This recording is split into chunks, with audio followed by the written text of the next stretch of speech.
రాజశేఖర రెడ్డి గారి విగ్రహాలను విరగొడతా ఉన్నారు, పగలగొడతా ఉన్నారు. ఇవన్నీ ఏదైతే చేస్తూ ఉన్నారో ఇవన్నీ కూడా శిశుపాలుని పాపాల మాదిరిగా ఇవన్నీ కూడా పాపాలు పండుతాయి.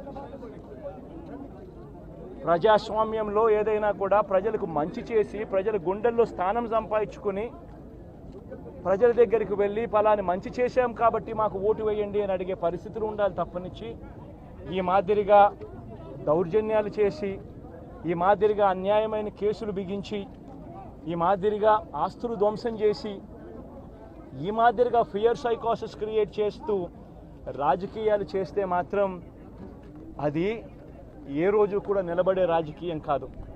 తాత్కాలిక మేలు ఏదైనా జరుగుతుందేమో తప్పనిచ్చి తర్వాత ఓటు వేసేటప్పుడు మాత్రం ప్రజలు ఇవన్నీ కూడా ఖచ్చితంగా గుర్తుపెట్టుకొని లెక్క జమ చేసి చంద్రబాబు నాయుడు గారికి గట్టిగా బుద్ధి చెప్పే పరిస్థితులు రోజులు కూడా తొందరలోనే ఉన్నాయని కూడా ఈ సందర్భంగా చంద్రబాబు నాయుడు గారిలో మార్పు రావాలని సందర్భంగా కూడా తెలియజేస్తా ఉన్నా.